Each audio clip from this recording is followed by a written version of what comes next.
Bonjour Jean-Christophe Lagarde. Bonjour. Est-ce que vous diriez ce matin que cette majorité est légitime malgré le fort taux d'abstention historique puisque près de 6 Français sur 10 ne se sont pas déplacés? Bien sûr qu'elle est légitime, d'abord parce qu'il y a eu l'élection présidentielle et ensuite cette élection législative. Il y a des Français qui ont choisi de ne pas aller voter, ils ont laissé les autres choisir à leur place. Il y a une majorité absolue donnée à La République En Marche. On peut le regretter parce que c'est un chèque en blanc donné au président de la République et à son parti, mais c'est légitime. Légitime, ça ne veut pas dire que c'est solide. C'est aussi fragile. Pourquoi c'est fragile? Parce que c'est vrai que dans le pays, il y a une base sociale, une base citoyenne très étroite à cette majorité. Je crois que ça doit représenter un peu moins de 15% ou entre 15 et 20% des Français. Et pour réformer de façon large, on a besoin d'être solide sur ces bases. C'est intéressant, Jean-Luc Mélenchon lui demande un référendum sur les réformes à venir, considérant qu'il n'y a pas de légitimité aujourd'hui de cette majorité-là pour conduire les réformes, notamment celle douloureuse annoncée de la réforme du Code du travail. Je crois, mais ce n'est pas la première fois que Jean-Luc Mélenchon a tort. D'abord, les Français, c'est peut-être aussi pour ça qu'il y a eu une forte abstention, en ont assez de la séquence électorale et disent aux nouveaux responsables politiques, à la fois au nouveau président de la République, au gouvernement, à la nouvelle Assemblée nationale, maintenant travaillez. Faites en sorte que notre pays redémarre. Faites en sorte peut-être de ne pas rejouer les jeux éternels de celui qui est en face de moi, il est mauvais parce qu'il n'est pas avec moi. Faire en sorte de travailler pour réformer le Code du travail, pour faire en sorte que l'éducation nationale se redresse. Bref, faire une France nouvelle. Il y a une nouvelle page politique à écrire, et nous, à l'UDI, avec les élus. Et elle va être compliquée, évoquez, cette page, pour la droite. C'est l'un des plus mauvais scores pour la droite sous la Ve République. Dans quel état elle se trouve ce matin? Quels mots vous utiliseriez pour qualifier la situation de la droite française? Une défaite, mais vous me permettrez de m'occuper du centre de l'UDI. C'est plus facile. C'est plus mon rôle. Si je devais ça n'a pas toujours été le cas. Si je devais m'occuper de la droite, très franchement, je ne serais peut-être pas président de l'UDI, je serais peut-être chez les Républicains. Et oui, il y a une défaite, et il faut qu'il se reconstruise, il faut aussi qu'il décide quelle attitude adopter. Pour nous, ça a été très clair pendant la campagne électorale. On souhaite contribuer au redressement de la France. À chaque fois que les idées qui sont portées, comme c'est le cas d'ailleurs sur la construction européenne, comme c'est le cas sur l'égalité devant les retraites, sur la réforme du Code du travail, encore qu'il faudra rentrer dans les détails, on souhaite apporter nos idées. Et il y a un piège dans lequel il ne faut pas que Emmanuel Macron, son gouvernement, sa majorité à l'Assemblée nationale tombe désormais. C'est de n'écouter personne.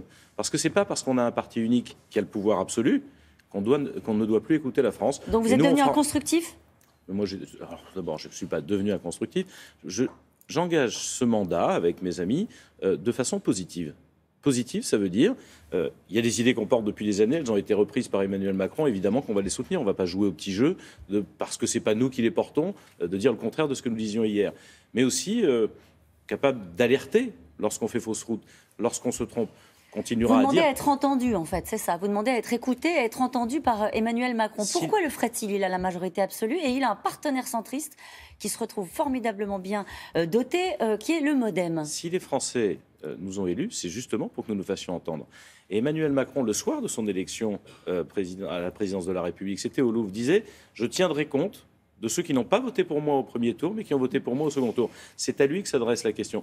Notre attitude à nous, en tout cas ce que je souhaite, c'est faire en sorte que nous ayons un groupe parlementaire le plus large possible, avec tous les représentants, tous les députés du centre, de la droite progressiste, qui souhaitent simplement ne pas jouer le faux nez de la politique, où on critique toujours ce qui est en face, alors même que parfois on le proposait hier. Vous appelez à la constitution d'un groupe plus large autour des 17 députés de l'UDI. Vous pensez sincèrement que du côté des Républicains, on peut avoir la tentation de vous rejoindre? À qui est-ce que vous adressez ce matin? Nous sommes d'ailleurs sans doute un peu plus nombreux que les 17 que vous évoquez. Je dis simplement que j'ai entendu chez les Républicains des débats. J'ai entendu des députés qui disent on va, nous, essayer d'apporter notre pierre, éviter les dérives, les erreurs. Je leur dis, bienvenue, construisons ensemble, dépassons les politiques ou les frontières d'hier pour construire un groupe parlementaire qui sera capable de faire confiance et en même temps d'alerter quand ça ne va pas. Moi, je veux que notre pays s'en sorte. Vous savez, finalement, si l'attitude des Républicains ou d'un certain nombre d'entre eux, ou de M. Mélenchon, ou de Mme Le Pen, c'est juste d'attendre que dans 5 ans on se soit planté et que la France ne marche pas, qui en paye les frais? Les Français. Et moi, je veux défendre les Français pour que le pays avance, éviter les erreurs, mais pas aller jouer un jeu de rôle. Est-ce que vous voterez la confiance? On va voir d'abord ce que propose le Premier ministre. Sincèrement, vous ne savez pas ce que propose le Premier ministre? Vous savez, nous, on est dans un groupe politique, dans une famille politique où on discute ensemble. Je n'ai pas d'a priori. Pourquoi pas? Pourquoi pas en fonction de ce que dira le Premier ministre, en fonction de ce qu'il défendra. Après tout, on ne peut pas faire comme si de rien n'était. Édouard Philippe était chez les Républicains il y a encore 3 mois. Et on va considérer que parce qu'il est aujourd'hui Premier ministre d'Emmanuel Macron, il faut le combattre par nature. Écoutons-le d'abord. Et je ne vois pas la différence avec la démarche des constructifs, c'est normal? Mais c'est normal, parce qu'on a à peu près la même philosophie. C'est d'ailleurs pour ça. Thierry Solaire, par exemple, avec qui j'ai échangé la semaine dernière, fait partie de ceux qui disent... assez justement, je ne suis pas en marche, mais je veux que ça marche. Nous, on veut que ça marche. On ne veut pas être, comment dirais-je, aligné ou aux ordres. On veut être utile. Et ça veut dire que vous les appelez à vous rejoindre? Ça peut être quelque chose qui se fasse autour du groupe UDI, plus largement? Manifestement, le groupe UDI est la colonne vertébrale de cette démarche positive en disant on va garder toute notre indépendance, toute notre liberté, mais on ne va pas mener un combat d'arrière-garde. Est-ce qu'elle vous effraie, cette nouvelle majorité? On entend beaucoup que c'est une majorité de novices, on va le dire comme ça. Est-ce que vous avez des craintes par rapport au fonctionnement de cette nouvelle Assemblée avec un tel renouvellement, même s'il va y avoir un séminaire de formation ce week-end? Oui, je crois que les nouveaux députés apprendront à devenir députés, ça prend un peu de temps. C'est pas seulement un séminaire de formation qu'il faut, c'est un peu d'expérience, c'est aussi la capacité à écouter les Français. C'est le grand danger qui les menace. Et c'est aussi à cela que nous pouvons être utiles. Parce que quand vous me donnez la majorité absolue à un seul parti, ils peuvent jouer l'entre-soi, ne plus écouter personne, s'enfermer, croire qu'ils ont toujours raison. Moi, j'ai vu en 2007 arriver les petits sarkozystes, en 2012 arriver les petits hollandistes. Ils croyaient qu'ils avaient toujours raison sur tout. Et ils n'écoutaient plus la France. C'est pour ça qu'ils se sont plantés.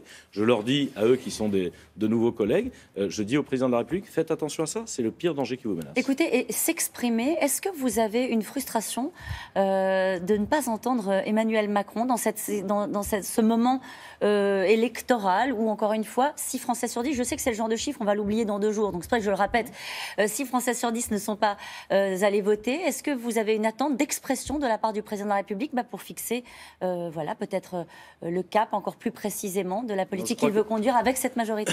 Je crois que ce n'est pas son rôle, je crois que c'est le rôle du Premier ministre. Emmanuel Macron a dit très justement qu'il ne voulait pas retomber dans la présidentialisation à outrance qu'on a connue sous Sarkozy, sous Hollande. Son boulot, c'est d'être président, c'est de fixer des caps, il l'a déjà fait.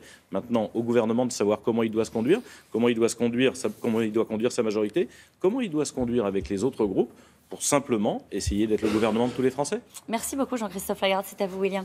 Vous savez, ça lui manque à Caroline, un président de la République qui parle souvent. Mais oui, on n'a plus l'habitude. Hein. Ça lui manque, elle aimerait bien, voilà, c'est pour ça qu'elle demande. Il va devoir le faire, vous verrez. Avant, il parlait trop, vous savez, William, avant, il parlait trop, donc... Oui, ça fait une compensation. Hein.